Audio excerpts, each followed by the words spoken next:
I understand. If you insist so strongly, I'll follow your advice. I initially agreed with my father's plan. He knew I had struggled with a gold digger in the past and was worried I might suffer the same pain again. Following my father's advice, I decided to tell my husband the truth in a year. In the meantime, I chose to work as a mere clerical worker. With this background, I, Rose, and Kevin submitted our marriage registration. A year has passed since we got married. I still haven't revealed the truth to him. The reason is clear. He's no longer the warm person he used to be. His attitude became cold immediately after our marriage. When he comes home from work, he immediately gets upset and complains about the dinner I prepare. Cheese omelet for dinner tonight? Such a childish dish. Can't you think of something else? But Kevin, you used to love cheese omelets, right? I've been making them for a long time. Don't argue. Your cooking always lacks variety. In addition to the main dish and soup, prepare at least 5 side dishes. 5 dishes? That's too many. I work too, and that's difficult. Huh? Do as I say. You married me, you should obey. I'm sorry. His warm attitude from the early days disappeared, and his smile became as cold as ice. At that time, I thought he was just in a bad mood, but his behavior gradually worsened. 6 months into our marriage, he had completely taken over our home. From specific meal requests to how to fold laundry and clean, he continuously complained about all household chores. If I even slightly objected, he would yell at me furiously. I was able to bear just being scolded, but sometimes he would even throw the meals I made into the trash. 1 year into our marriage, his controlling behavior remained unchanged and had, in fact, worsened. The other day, I got home late from work because of overtime, and it was past 7 p.m. When I arrived home and said, "I'm home," he immediately raised his voice. "You're late. What time do you think it is?" "I'm sorry. Work dragged on. I'll prepare dinner right away." Work dragged on? As if you have that much work to do. It's true. I'm also handling accounting tasks, so there's a lot to process. Don't argue. It's unthinkable for a woman to come home later than her husband. If you're late again, I'll make you quit your job. Wait, that's... Out of fear of him, I couldn't say anything back. Looking back, I should have distanced myself from him earlier. However, I had gone against my worried parents and married him, so I couldn't reveal the truth. With a single-minded desire not to upset my parents, I endured silently. That day, during a break at work, my father called me into the reception room. Since I also assist my father with his work, I often visit the reception room. As I entered the room, my father was already there. "Is something wrong?" To my question, my father replied cheerily, "It's been a year since you married Kevin. As promised, I think it's time you told him the truth." Ah, I remember that promise. "What's wrong? Aren't you happy? Didn't you say he's not after the money?" "That's true, but it's just that now." With a wry smile, my father lightly patted my shoulder and advised me, "Are you having trouble with Kevin? Well, you're both still young, and it's early in your marriage, so these things happen. It's not a fight. Don't worry. Your mother and I used to argue a lot too. But as you can see, we're happily living together now. You'll be fine too, Rose." "Yes, maybe you're right, Dad." "Huh? Is there something else bothering you?" "No, it's okay. I just might want to talk about it after some time has passed." Ha ha ha. Don't be so down. marital disputes are common. My father seemed to think that the troubles between us were just minor spats. To avoid worrying my parents, I have never discussed my husband's issues with them. This has led my father to mistakenly believe that we are doing well. Come on, make up with Kevin soon. With those words, he left the room. Left alone, I felt a deep pain in my heart from emotions I couldn't suppress. I had married Kevin despite the concerns my parents had. I could never tell my father about the rough relationship with Kevin. However, if I don't say something, misunderstandings might arise. I need to somehow maintain my relationship with my husband so as not to raise any suspicions with my father. And if possible, I want to improve our relationship. That night, aiming for an important conversation with my husband, I left work on time and waited for him to come home. As soon as dinner was ready, he returned home. I immediately brought up the important matter. Kevin, there's something I need to talk about. Huh? I'm tired, though. There's something I need you to listen to. We are a couple, right? I want us to have a more enjoyable and equal daily life together. Equal? How? What are you talking about? There's no way you and I are on the same level. He grabbed my bangs and pulled them up forcefully. Ouch! A cry escaped me, but he did not loosen his grip. Watching me struggle, he continued his words slowly, as if taunting me. Listen, I did you a favor by marrying you. You should be grateful that I married someone as unsophisticated and clumsy as you. Did me a favor? Kevin, you said you loved me, didn't you? You actually believe that. I pretended to love you because you're docile and easy to use like a housekeeper. That's not true. All you need to do is quietly do as I say, housekeeper. With those words, he pulled my hair and drew me towards himself. From that day on, I decided not to expect anything. It seemed unlikely that I could have an equal relationship with him. However, I couldn't worry my parents, and divorce wasn't an option.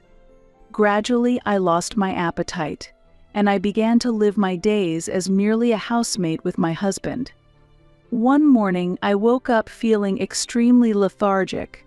My head hurts, and I'm feeling chilly.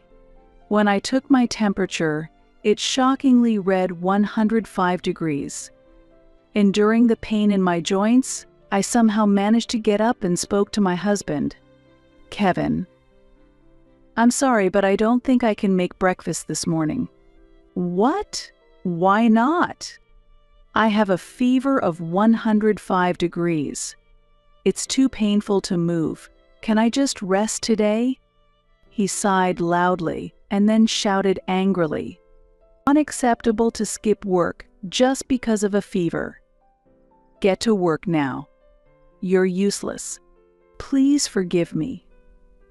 I really feel terrible. Shut up. What an excuse. A housekeeper defying her master. Please, just let me rest today. Please. He clicked his tongue and harshly slammed the door as he left the room. At that moment, I noticed my hands were trembling and my body was freezing. I clearly understood how much I was being driven into a corner. If this continues, I will likely break down both mentally and physically. Both my mind and body will break down if I don't do something about it. I need to take action somehow, but I can't think of a specific way to do it. I tried to search for solutions, but the dizziness from the fever made it hard to concentrate, and my thoughts were scattered. Perhaps due to the prolonged state of tension, I fell back asleep without even realizing it. Hours later, I was startled awake by my husband's loud voice. Hey, how long are you going to sleep? You're so useless. Kevin. It was already dark outside. Although the fever had slightly subsided, my body still felt weak and my head ached. Yet he didn't hide his anger and took it out on me. "How many times do I have to tell you? Why are you still sleeping?" "Tell me what?" "I emailed you to prepare drinks and snacks because my boss is coming over." "Wait, you know I was feeling unwell today, right? Why would you bring over your boss then?" "I thought we'd have a drink at home." "It's for my career advancement. Get up and get things ready right now." "No, I can't. I'm still in my pajamas and I'm not feeling well." "Shut up. Hurry up." He pulled my arm, forcing me to stand in the kitchen and then rush to the entrance where his boss was waiting. "I'm sorry to keep you waiting." "Please come in." From the entrance, I could hear my husband's cheerful voice. "Are you sure it's okay?" "At this hour." "Isn't it a bother for your wife?" "She's not my wife, just a housekeeper." "A housekeeper?" "Yes, sort of a housekeeper and wife situation." "Please don't worry about it."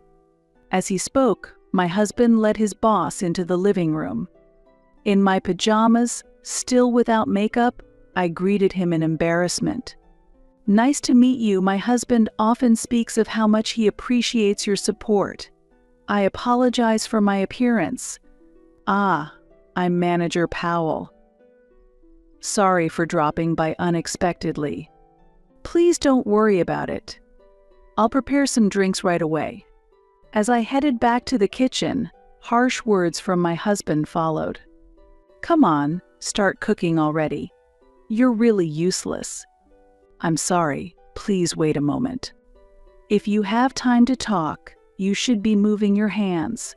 I specifically invited the manager, so don't embarrass me." "I'm really sorry." "I apologize, Mr. Powell. The housekeeper here is truly hopeless." The manager sat silently, looking uncomfortable.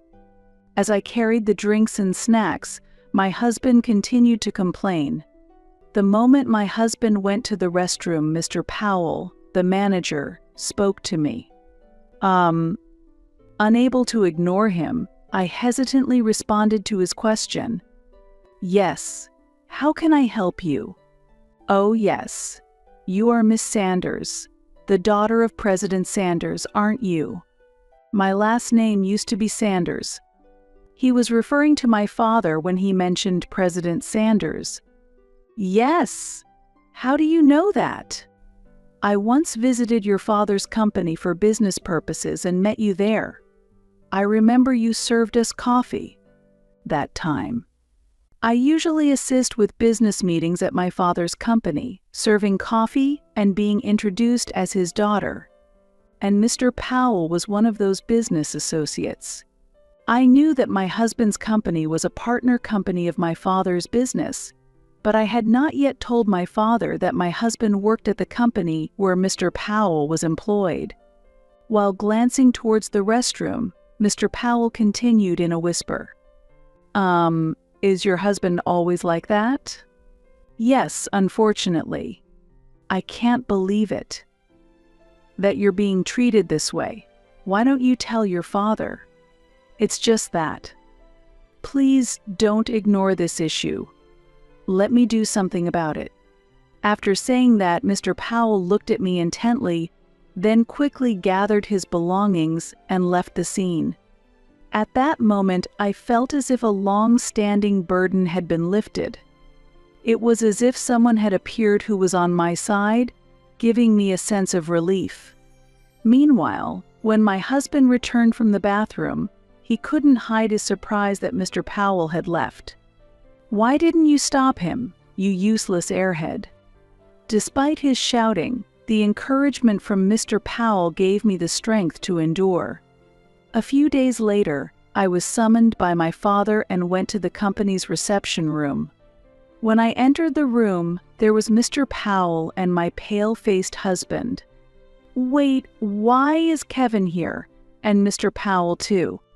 I was confused and couldn't grasp the situation.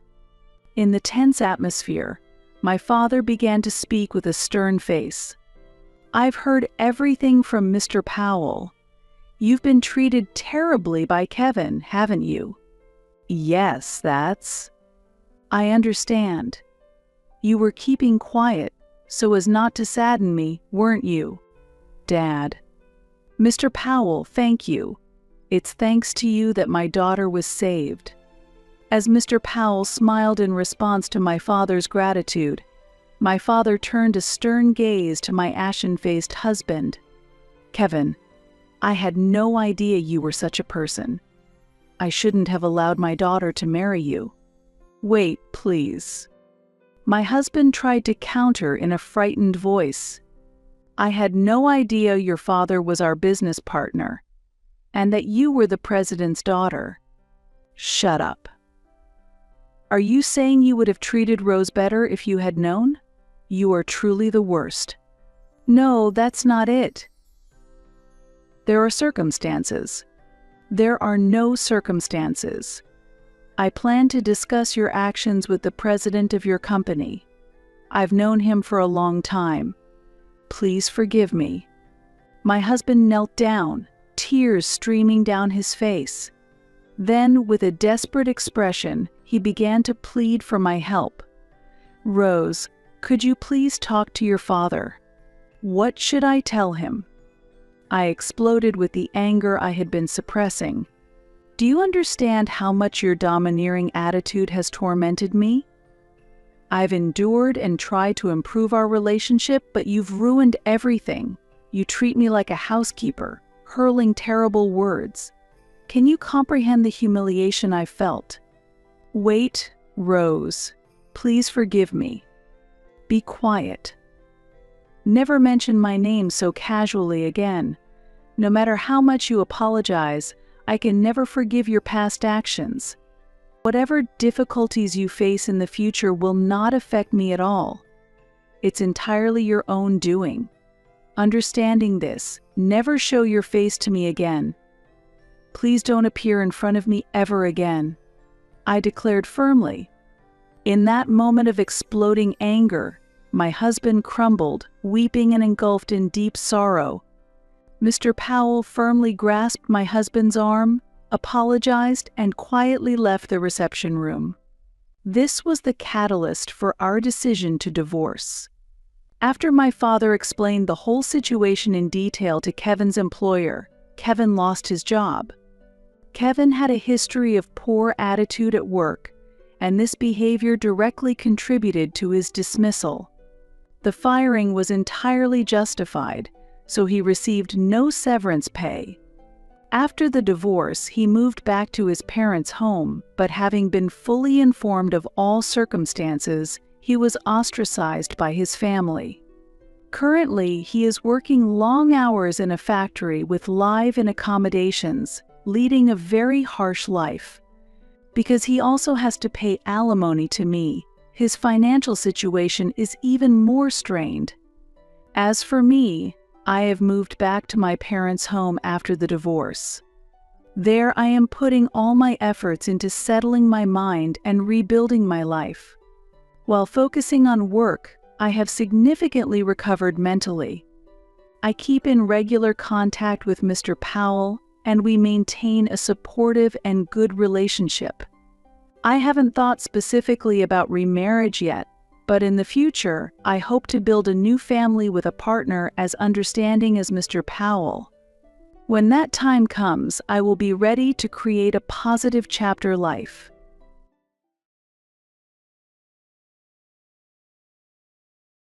To adults, a decade might not seem like a long time. It might feel like it passes in an instant. However, my daughter, who was once a primary school student, is now old enough to be a working adult. My husband, Paul, who left us on his own will, has been staying at his parents' house for a decade now, failing to fulfill his duties as a father. My mother-in-law, who allowed this, is the same. Even if I were proposed a house where all our generations could live together, what they probably would want from me is nothing but to be their housekeeper. It's too late now. Even if they start acting friendly upon sensing money. I have spent a decade raising my child alone. Unlike you, I haven't wasted my time. My name is Judy, 53 years old, a full-time housewife with a part-time job. My only daughter, Hannah, who commutes to university from home, recently received a job offer and will start working next year. I am worried about her as she is still oblivious about the world, but I am happy that she has grown up well. Raising a child felt like it went by in a flash, but I still have her student loan to repay. For over 20 years, I have prioritized my daughter, but I wonder what my life will be like from now on. It might be nice to travel, enjoy hobbies, or join the gym I've always wanted to go to. However, right about this time, both of my parents passed away. Their death was sudden, caused by a rear-end collision, killing them both on the spot. It was so sudden that I had no time to mourn, busy with funeral preparations and inheritance matters. After the meeting with the tax accountant was over and things seemed to have calmed down, I finally burst into tears and suddenly realized I should let my husband know. I picked up my phone and called him. There was no response. Of course, he wouldn't answer. I knew that. I had tried several times before the funeral, but he did not respond. I sent messages, but there was no reply. After several attempts, I got busy and forgot about him. More than a week had passed. I don't consider myself heartless for not thinking about my husband at such a time. In fact, it's been years since my husband stopped coming home. He's not missing. He's living at his parents' house. Since he left the house of his own accord, he has kept his distance from me. At times it can be troublesome and annoying if you can't get in contact. If there is an emergency, I can only leave a message with his parents' home phone. I was puzzled when my husband first left. I don't really know why he left since he refused to talk to me about it. But I could care less about the reason once I was caught up with childcare and a full-time job. I felt it was pointless to try to understand someone who would go to such lengths to abandon his family. From the beginning of our marriage, he had prioritized his own family more than us. We argued about this many times. Even if I emphasized repeatedly that we had our own family to protect, he would break his promises whenever his mother would ask him for a favor. It didn't matter if we had prepared to go out or booked a trip. Still, I felt he tried to contribute to the family when our daughter was young. But when our daughter reached teenage years and her attitude towards her father became colder, his mother suddenly hurt her back. That year, there was a lot of snow, and my daughter and I had caught colds. He said he would help out at his parents' house for a while, since it was a difficult time for his mother, but he never came back. How a husband who couldn't handle household chores at all was useful? I don't know. But my mother-in-law kept him there, saying it was okay for him to stay as long as he liked, pampering him. The overprotective and overly interfering mother-in-law was spoiling her grown-up son. As a result, my husband couldn't escape the luxury of living at his parents' home. To my mother-in-law, I was the bad daughter-in-law who stole her precious son. Their behavior truly was unreasonable and unbearable. Since I had no choice, I contacted my husband's parents' house. The one who picked up the phone, however, was my mother-in-law. "Hello, Mother, it's Judy. Is Paul there? I can't get in touch with him. What's wrong? I need to speak to him. Can you put him on the line, please? What do you need to talk to him about? I'll let him know." This was the usual exchange. Because of this, I haven't had a direct conversation with my husband in years. Actually, my parents have passed away. What? Considering the current situation, we held the funeral with only close family and friends. Why didn't you tell me such an important thing immediately? I tried several times. I can't believe this. How could you lack such common sense? I had no idea what she was talking about. What exactly does she mean by common sense? Outrageous. Why would you wait to tell me until after the funeral is over? That's why you're. By the way, what will you do with your parents' house? We're gathering as a family this weekend to sort things out. Then my mother-in-law paused for a moment and said, "The big house." Yes, it might take some time since the house is huge. I see. My mother-in-law laughed ominously. Do you have something to say? No, not at all. It's nothing. Is that so? Then I'll excuse myself. After hanging up, my daughter Hannah looked at me with concern. Are you okay? You look upset. There's no need to force yourself to contact grandma or dad. You're too diligent, Mom. My daughter said with worry. It's not that simple. You have way too much sense of obligation, Mom. Hearing my daughter's concern, I responded, I just don't want to be thought of as unreasonable. Inside, I was raging with anger. I even thought it might be better to just cut ties with them. However, to my daughter, he still is her one and only father. It wasn't that easy to sever ties with them. The weekend arrived, and me and my daughter went to my family home. My siblings took care of the cleanup, and everyone played their roles, progressing steadily. Clearing out a house that no one has lived in was harder than I had imagined. We decided to leave the larger furniture and appliances to a professional service. All of a sudden, I received a call from my mother-in-law. It was rare for her to contact me. "Judy, how's the cleanup going? Is everything all right?" My mother-in-law asked cheerfully. It's as if she had some good news. She continued, "Actually, I'm busy with something urgent right now and won't be able to make it today. Sorry for that." I didn't expect her to come over to help anyways. We've barely seen each other since my husband left, so why would she suddenly say such a thing? I don't think she knows the location of my family home either. It's okay. Please don't worry about it. Don't be shy. We're family, so it's natural to help each other out. Is this some strange twist of fate? Normally self-centered, my mother-in-law seemed to show some sort of understanding for the situation. I decided to genuinely accept her feelings. By the way, when you said you're tidying up the house, you mean sorting through belongings, right? Yes, there are so many things, and it's quite a hassle, right? It must be difficult to be surrounded by so many things. Yes, especially with dresses and artworks. It's really challenging when there are items that we don't know what to do with them. I see. That sounds wonderful. I started to feel cold as I caught a glimpse of my mother-in-law's true intentions. I was a fool to think she was genuinely concerned. How could she possibly have been concerned with not being able to help? Is that all you wanted to discuss? Actually, I was genuinely curious as to how much your parents left you behind. What? Well, it's my turn next, after all. I just wanted to know, merely for reference. That varies from one family to another. Well, yes, but it wouldn't hurt to tell me a little, would it? I couldn't contain my irritation. During the 10 years we haven't met, did my mother-in-law grow old and become more audacious and greedy? My parents had instructed in their will that the inheritance be divided equally among us siblings. Needless to say, my mother-in-law has no right to interfere. Let's make this clear. The inheritance will be divided into 3, so it has nothing to do with you, mother. What? I'm busy right now, so I'll excuse myself. With that, I ended the call. Her attitude was extremely rude. My parents had passed away, and she didn't offer condolences, only inquired about the inheritance. Then, my daughter, who had been tidying up another room, came over. Was that grandma on the phone?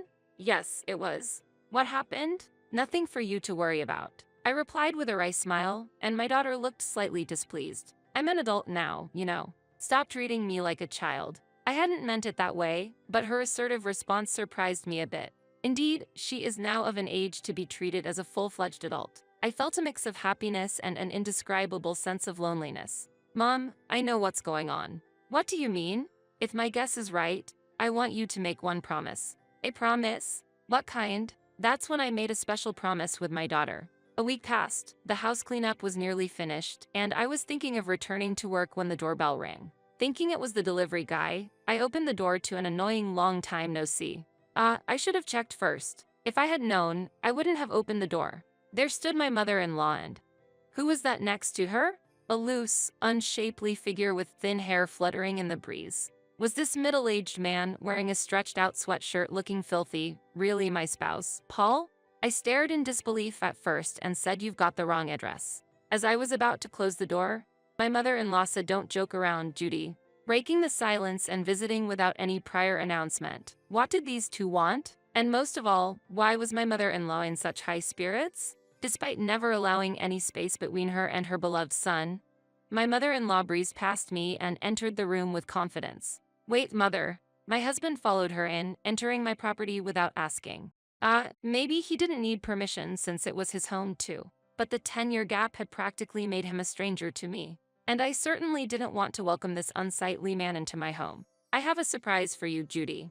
I thought you'd be pleased, my mother-in-law cheerily said. My husband sat down next to my mother-in-law. Oh, I'd like some coffee, please. Paul, how about you? I'll have tea. Judy, please bring us some. I couldn't stand not just my mother-in-law's behavior, but my husband's as well. How can a man who left home without a word, spent 10 years at his parents' house, sending only a small amount for living expenses, and never contacting us, now demand tea as if nothing happened? Why should I serve you tea? Even if I were to oblige, there are things that should be said first. Although I was screaming in my mind, I maintained my composure and asked, "What's the occasion? What's wrong, Judy? Please make it quick." What? This is how you treat us after we've come all this way? If you have no business here, please leave. What a rude daughter-in-law. I see no reason why I should show manners to someone who appears out of nowhere after 10 years, following their own whims. I decided to remain calm. At that moment, my daughter came down from the second floor. Hannah, it's been so long. Grandma, my daughter's eyes widened in surprise. Even my husband seemed taken aback by her reaction. Hannah, you've grown so much. Who are you? It seemed she didn't recognize the man next to her grandmother as her father. Understandably so, since the last time they saw each other was when she was in elementary school. What do you mean? It's me, Dad. Wait, Dad? Oh, Hannah, I can understand. It's hard to accept that this slightly overweight, balding middle-aged man is your father. To you, he's nothing but a stranger. Hannah, sit down here, her father instructed, pointing to the seat next to him. My daughter stepped back, visibly uncomfortable. No, absolutely not. Why not? I have a unique condition that makes me ill if I don't stand. Don't worry about it. I felt sorry for my daughter to suddenly have such a health issue. Take a look at this, my mother-in-law suggested. She pulled out architectural plans from an envelope she brought, featuring the logo of a renowned architectural firm. The floor plan showed enough rooms for 4 families to live comfortably, a rooftop garden plan, and sketches of a palace-like exterior. A catalog for luxury cars was subtly included as well. How do you like it? What is this? We planned our ideal home. Isn't it wonderful? My mother-in-law seeked agreement, but I was wondering how I should respond. The kitchen and utilities can be chosen as you like, Judy. What do you mean? No need to be shy. It's your right to decide since you'll be the one using it. Using it? What do you mean? I recently realized we should live together as a family, and since we just happened to get some money on our hands. What timing, don't you agree? That is. I don't know the specifics, but how does that involve me? We're family, aren't we? I believe family possessions should be shared. I couldn't grasp the details, but it was clear to me that my mother-in-law was going out of control. Desperate to turn the situation around, I turned to my husband. What do you think? However, in response to my question, they just exchanged looks and nodded silently. Then, my mother-in-law whispered something to my husband so I couldn't hear.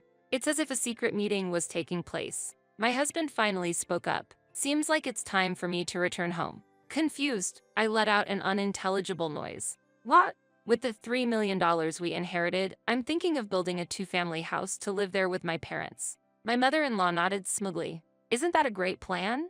Hearing this, my daughter couldn't hold back and exclaimed, "Did you hear that?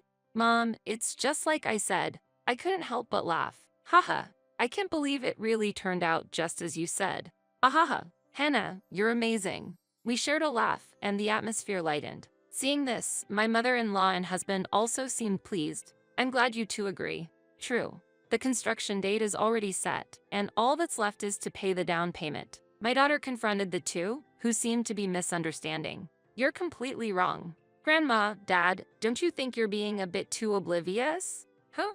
Even if you say you want to live together, I absolutely refuse to take care of the two of you who have troubled Mom for years. Surprised, my mother-in-law exclaimed, "What? Mom, I won the bet, so keep your promise." My daughter said energetically. All right, I responded. Hearing our conversation, my mother-in-law asked, "What do you mean? What promise?" Grandma, it seems like you can't tell the difference between what belongs to others and what belongs to you. So we bet on whether or not Grandma was after the inheritance. Ha, what does that mean? If you could tell the difference, you would long have told Dad to go back. You would have told him to go back to his own home. But you yourself said that families should be together. I wonder whether you know what place was the right place to live, yours or ours? It was my husband that raised his voice next. Truth is, I left this house because of you two. My daughter and I looked at each other. We couldn't understand what he was saying. I would have forgiven you immediately if you had just apologized. I was waiting for just one word from you both. Wait, you lost me. What do you mean? You told me to leave, Judy. I simply couldn't recall. There's no way. I have no memory of telling my husband to leave. Have you really forgotten? That cold, snowy night, when I came home tired from work, you told me to leave the house. That night when it was snowing? Trying to remember, a faint memory came back. That day, despite Hannah and me being bedridden with a cold, you came home without buying anything and asked, "What's for dinner?" So I just asked you to dine out, to hold on to such a trivial thing for years. It felt like all the strength drained out of me. How stupid. Was that really what happened? Yes, that's why I'm confused. Even so, why did you leave it like that? It's your fault. I tried to contact you many times. You and your mother as well. My mother-in-law smirked with a hint of guilt for not relaying the messages. Apologize and I'll forgive everything. Wait, I should apologize. Let's forget about the past and start anew. Let's reconcile as a family. Hearing this, my daughter couldn't contain her laughter. Dad, didn't you know? Know what? Mom has been preparing for divorce for 5 years. What? The promise with my daughter was to get divorced. If my mother-in-law was acting out of greed for the inheritance, it was a sign of endless troubles ahead, prompting me to make my own decision, including her wish for me to carve out my own future. Having her support, I truly felt relieved. It was like shedding a heavy burden off my shoulders that I've been carrying for years. Don't joke around. Do you think you can just submit a divorce application unilaterally? Calmly, I retorted to my husband's anger. Long-term no contact and separation are sufficient grounds for divorce. What does that mean? Didn't you know? I thought I was fulfilling my duties as a father by sending money. In reality, the amount was way too insignificant. Do you think children can be raised on money alone? How can you say you've fulfilled your role as a father after neglecting your family for 10 years? A mother is supposed to take care of the kids. There was no point in talking to such a person. No need to try and understand each other. Yes, I raised her by myself. And indeed, we didn't need you. Work, school events, pickups, preparing lunchboxes. Looking back, it was indeed challenging. Even when I was sick, the husband I should have been able to rely on was absent. Your presence was and will be unnecessary. What? Let's end this. I'll submit the divorce papers. Wait, are you serious? What are you planning to do from now on? Judy, please help. What should me and Paul do when we get older? My mother-in-law pleaded, trembling with fear. You're essentially saying Hannah and I should be your helpers or caregiving staff. No, that's not what I don't know what to tell you. Unless I have something I'm indebted to you. What about the $3 million inheritance? Let's use it more effectively. Where did these $3 million come from? If divided among siblings, it implies there was a $9 million inheritance. There couldn't possibly be such a large sum. Indeed, my family home looked impressive, but it was old and of no special value. And most of the wealth was spent by my financially careless parents. $3 million, $3 million. Could it be a misunderstanding of dividing into 3? What? There wasn't such a large sum of inheritance in the first place. What? Even if there were, I would never build a house for us to live together. I declare this firmly in front of my bewildered mother-in-law and tearful husband. Judy, are you really going to leave me behind? Despite the middle-aged man's tears pleading for forgiveness, my decision remained unchanged. Continue living at your beloved parents' home as you wish. Goodbye. 3 months had passed since then. The ceaseless demands for reconciliation from my ex-spouse were borderline stalking. The lengthy messages containing grievances sent over 20 times a day obviously went unread. If he persisted in his intrusive behavior, I hinted I would be taking legal action. I saved the threatening emails as evidence for potential future use, and upon learning this, he backed down. The divorce papers were finally filled out and processed without issue. Thinking about it, my ex-husband and mother-in-law lacked imagination. They failed to empathize with others and only thought about their own future, succumbing to immediate pleasures and selfish living, which inevitably lead to regret. The idea that someone else should take care of them was naive. It's a pitiful sight, considering even my daughter is striving to become independent. Speaking of which, after getting a job, my daughter plans to move out and live alone. It was my suggestion. Though I'll be lonely, it will be a great experience for her. Understanding the value of money, time, and family requires actual experience. Since she'll live nearby, it's not like she'll be left to struggle on her own. I'm always ready to support her and wish for her to grow into a responsible adult. As for myself, I've been offered a full-time position at the company where I was working part-time. After the task of raising a child somehow came to an end, they strongly recommended it. I'm very grateful for the opportunity to become a full-time employee following the divorce. I'm currently diligently studying to get a certificate. I'm excited about this new journey. When I shared the news with my daughter, she said, "Mom, you're like a new employee, just like me," and we laughed together. Time flows equally for everyone, but how we spend those 10 years varies. There will be enjoyable times and moments when things don't go as planned. Maybe after another 10 years, some conclusions will be reached. I plan to live freely like my daughter wished for me. I hope you do the same. From now on, you will take care of my mom and sister with me. If you don't like it, let's break up. Phil suddenly declared, "Why do I have to leave the house?" I couldn't agree with Phil's sudden proposal. My sister-in-law, Julia, is a real troublemaker. Living with her would be unbearable for me. I tried to prevent this move-in plan, but Phil wouldn't listen, and eventually, he threatened me with divorce. But I wasn't prepared to give up so easily.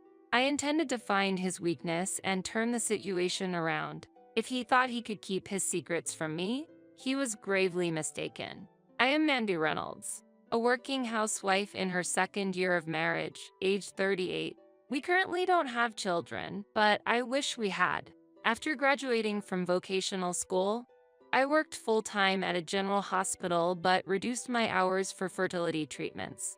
Now, I work only in the mornings at a local clinic, worrying about fertility treatments and my husband, Phil, in my personal life. I was attracted to Phil's skills and character as an insurance salesman, which eventually led to us getting married. We both shared a strong desire to have children soon. It would be wonderful to have a house filled with children's laughter. I've always wanted children, but I had to consider my age. Why are you so down? It will eventually be possible. Phil seemed to think children would come without effort, but it wasn't that simple. After 2 years, there was still no sign of pregnancy. I tried discussing fertility treatments with Phil, but his response was unexpected. Do we really need to go to the hospital? Celebrities over 40 give birth normally. Why not leave it to nature? I want to do everything possible. You said you wanted children too, right? It's not like we're sick, right? And it costs money, doesn't it? We'll be able to find out whether it's due to an illness or not. If you're worried about the money, I'll pay for it, okay? Is that all right? Phil wasn't fully convinced, but reluctantly agreed to my proposal to pay for the medical expenses myself. Thankfully, I received some support from my parents, which was a relief. However, the situation was tougher than expected, and attending regular appointments while working full-time was challenging. The doctor says I need to come in every 3 days. It's a bit tough with work, but you've been doing great, and you can afford the consultation fees with your income and help from your parents, right? It should be fine. Phil seemed okay as long as it wasn't a financial burden on him, but I was somewhat dissatisfied with his attitude. However, I believed that everything would change for the better once we had a child and encouraged myself. On a weekday when Phil was at work and I was off from my part-time job, I had some rare alone time. I suddenly received a call from an unknown number. It was from Julia, my sister-in-law. I was curious about why she changed her number. Did you change your number? I was surprised to get a call from an unknown number. A lot has happened. By the way, can I stop by? Is Phil at work? Phil isn't here today as it's a weekday, but I'm off. What time will you arrive? However, Julia started talking without paying attention to my question. Mandy, I have a lot to talk about. Let's have a thorough girls' talk. I only asked her about her arrival time, but I didn't get a specific answer. In the end, Julia arrived just as I had finished a few bites of my lunch. So, I hurriedly put away the rest of the lunch in the fridge, muttering to myself, "Welcome. If you had told me your arrival time, I would have prepared lunch for you. I haven't had lunch yet. I'm starving. Is that so? Shall I make something for you?" At that moment, Julia glanced at the kitchen shelf and waved her hand. What she was looking at was a pound cake from a department store, a gift we had received. A limited edition item that I was looking forward to keeping as a special reward for a special day. I don't want to eat a lot because I'll gain weight, but this cake is tempting. Let's just have this for lunch. Where is the knife? While searching the room for a cake knife, I felt a bit uncomfortable with Julia's insistence. I'll cut it. It's okay. It's cluttered with stuff, and I don't want you to look around too much. Don't worry about it. It's not like things will disappear. I'll cut a piece for you too. When Julia took the knife and started dividing the pound cake, I no longer had the energy to object. Julia placed a thick slice of cake in front of herself and a slice so thin it was almost transparent in front of me, then immediately started talking. Listen, recently my boyfriend has been a bit cold. Even when I say I want to meet him, he makes excuses about work or his daughter. Is that so? He has a daughter? I'm a woman too. Isn't it natural to feel lonely? It's only natural to want attention, right? Interrupting the conversation or getting into too much detail can lead to lingering issues, making it incredibly bothersome. In such cases, it's best to keep nodding with a bright smile. This is a social technique I learned through my job as a medical administrator, but I just couldn't turn a deaf ear to Julia's words. He promised he'd get a divorce from his current spouse if we had a child together. Oh, is that so? I felt something was off recently, so I went to the doctor and found out I'm pregnant. I'm so happy just thinking about when to tell him. When's the right moment, I wonder? I almost dropped her mug of coffee. You're pregnant. Wait, but he's married and has a child, and now you're pregnant? He doesn't find his daughter, who resembles his wife, appealing. He wants to live with me and a lovely child who will resemble me. I can't believe this. Then Julia puffed up her face and continued, I need to have a discussion with his current wife, and to do that it's important that I'm a kind woman with a generous heart, right? I was momentarily at a loss for words at Julia's reckless behavior and comments that could hurt a family. Please, just go home. Why? It's getting dark outside and he'll be coming to pick me up. Oh, I'm interested in that department store coffee in the cabinet. Please go. I just want some quiet time. Coming in like some kind of storm, and hearing about her affair and pregnancy was overwhelming. Why is my sister-in-law, who casually engages in affairs, blessed with a child, while I, who longs for one, visits hospitals and takes medication for it isn't? I didn't want to think that someone in my family could act so callously.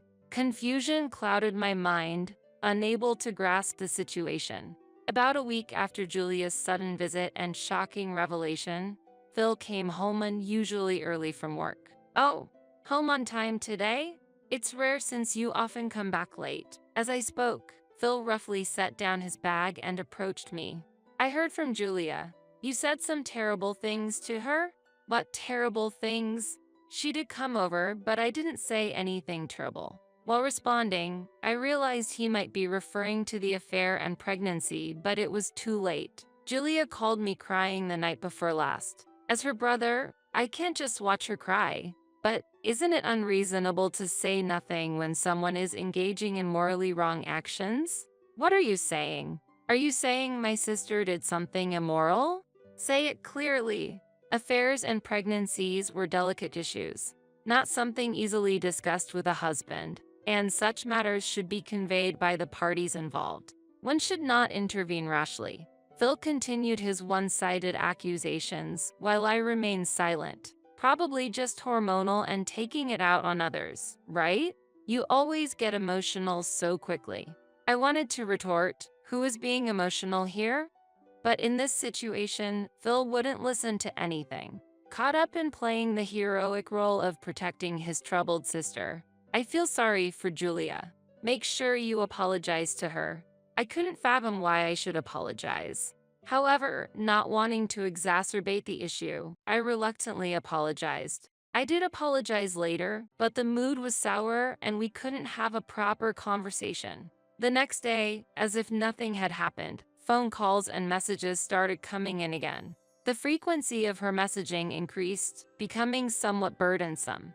It was difficult to reply during work, but ignoring her would result in complaints to Phil, adding to the hassle.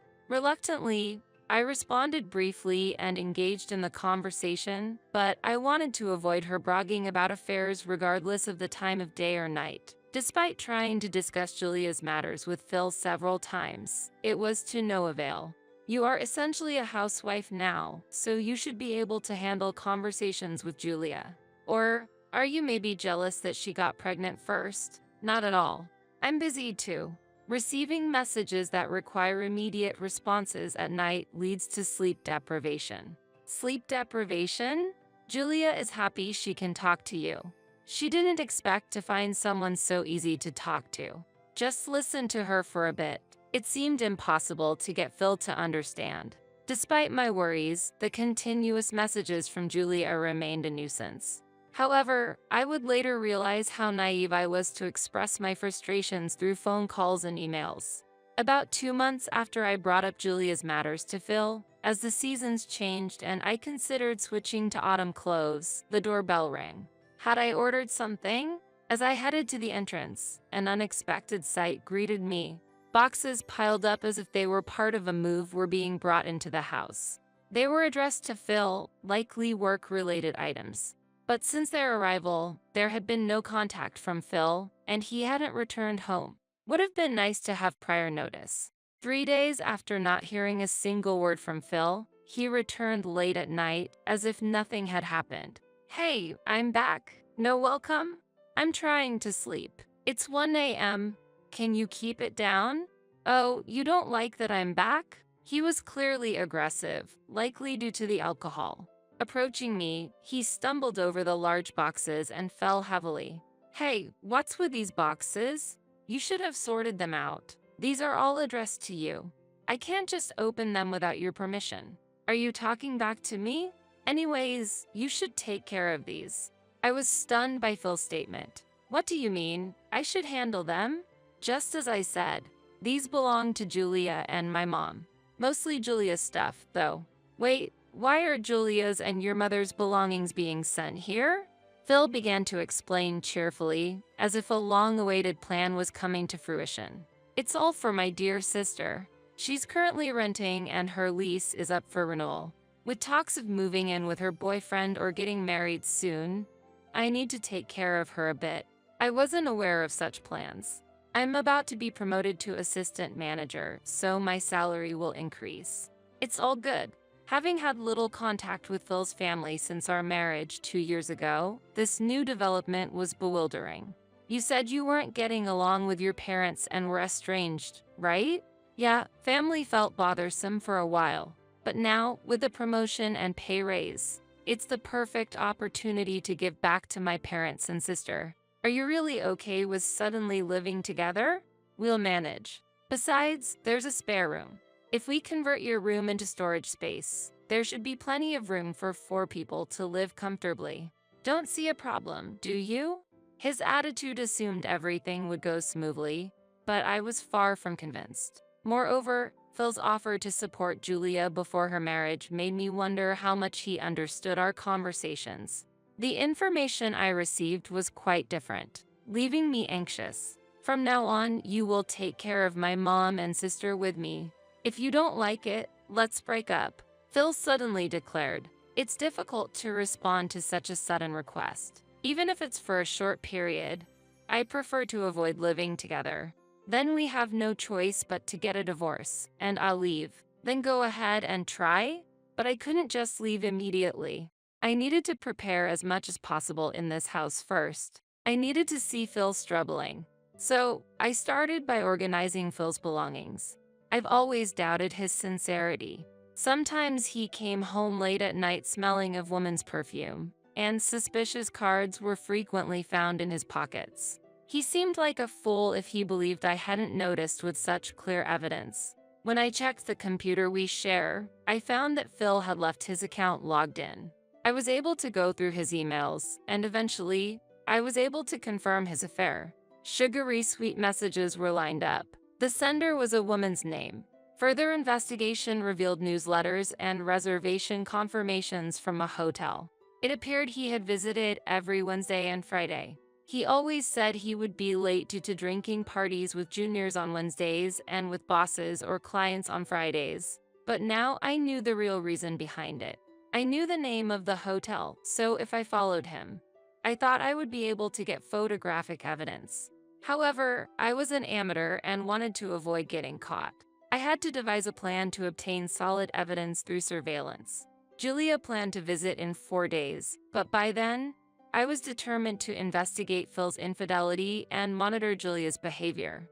Phil misunderstood Julia as the unfortunate heroine, but that was all just a misunderstanding. She was just a cheater, scheming to stay until she could secure getting married. So, I had to prepare for any future events by gathering as much advantageous information as possible. With these thoughts, I continued to gather information on social media. I clicked on a profile that was likely Julia's in the Connections with Friends section. The photos were heavily edited, changing the shape of her face and the size of her eyes, but it was undoubtedly Julia. After examining the photos and posts uploaded on Julia's page, I came across something I didn't want to be true. I can't believe this. The images Julia uploaded were hints to her relationship, and a specific item belonging to a man caught my eyes. Although his face wasn't clear, the item reminded me of the husband of a close friend from high school. I was close enough to them to have given a speech at their wedding. I remembered his unique taste from my visits to their house when I was still single. For example, a keychain of a shark's bone he shared with his wife, or wallets and ties with unique designs that reflected his preferences. Anyone who knew him could identify him from these items in the photos. I was not sure if my best friend from high school was aware of this situation, but she likely didn't know. Feeling doubtful yet believing my friend is likely unaware, I decide to share just the SNS information with her, leaving it to her discretion whether to confront his infidelity or not. There was also someone else I needed to talk to. It's been a while, Mother. I heard that you'll be staying with us from the day after tomorrow. Phil mentioned it. However, I have something to discuss with you before that. What a coincidence. I was also planning to let you know something before coming over the day after tomorrow. It seemed my mother-in-law also had something she wanted to share with me. In that case, it's time to reveal everything. I'll be frank. I'm considering getting a divorce due to Phil's affair. I'm still here, but once I finish organizing my belongings, I plan to leave. I suspected as much. Phil suddenly started to be kind to me, which was unusual.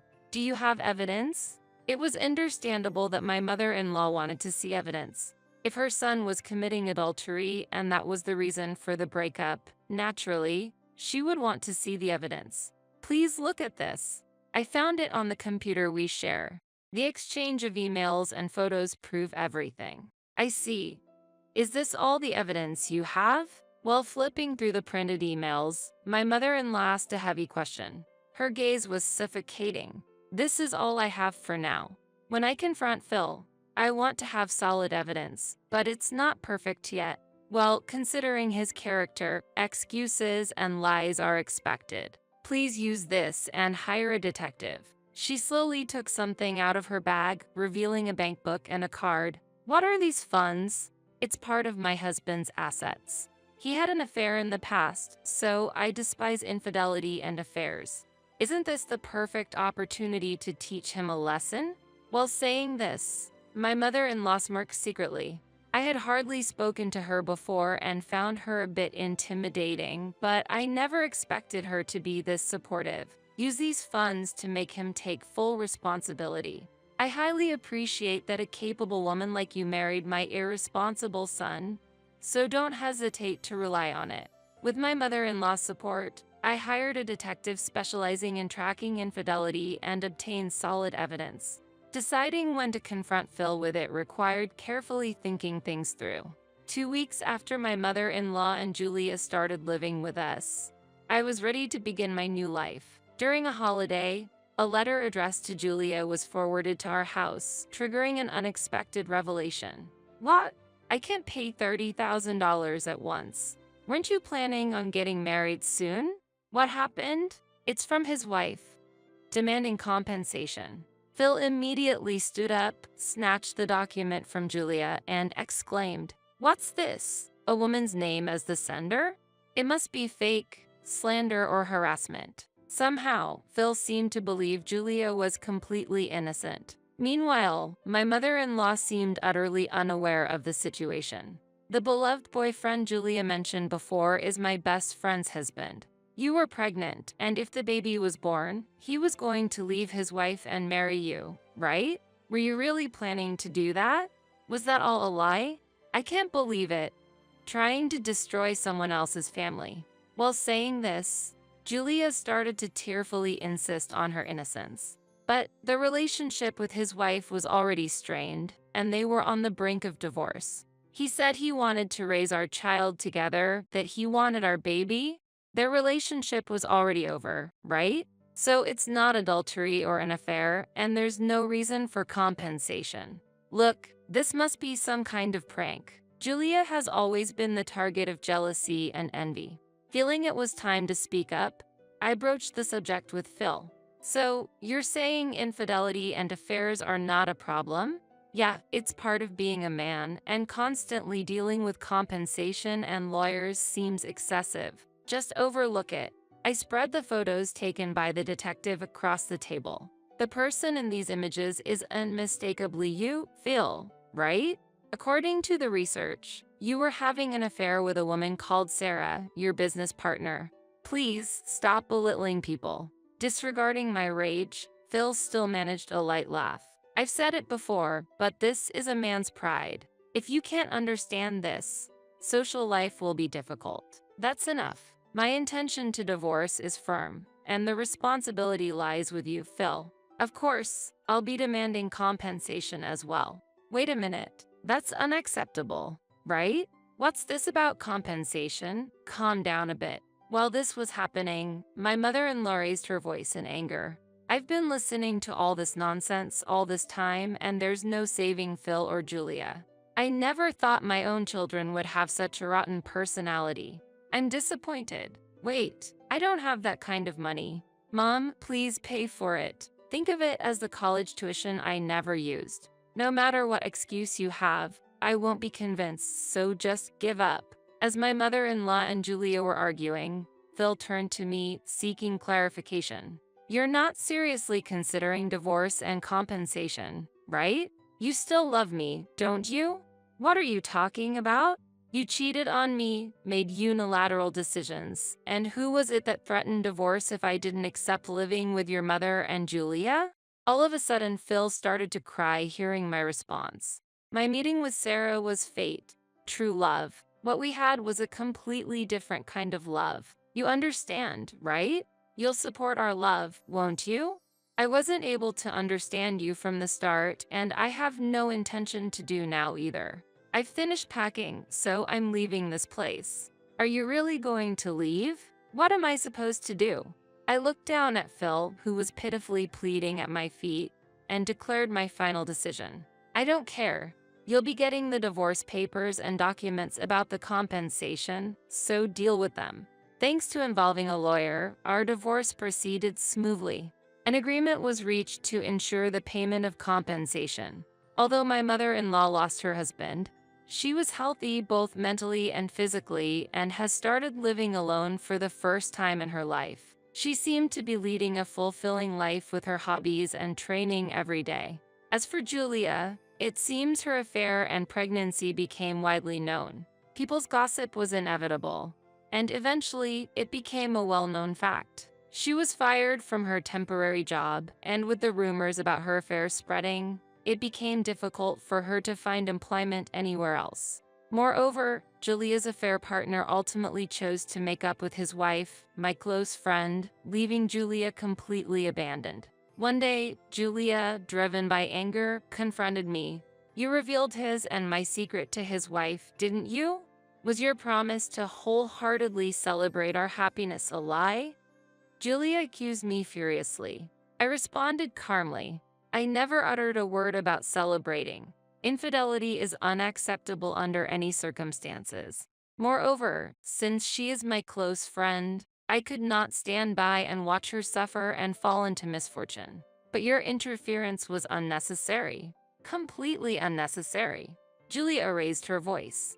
I lost my job, can't find a new one, and even lost the person I loved the most. I blame you for all of this. During our confrontation in a bustling supermarket, Julia attempted to physically confront me, but fortunately, a young security guard intervened promptly, preventing the situation from escalating any further. Both Phil and Julia tried to seek help from their mother, but she coldly rejected all requests. Meanwhile, I heard Phil, due to his dishonest actions, was abandoned by his lover and fell into a gambling addiction.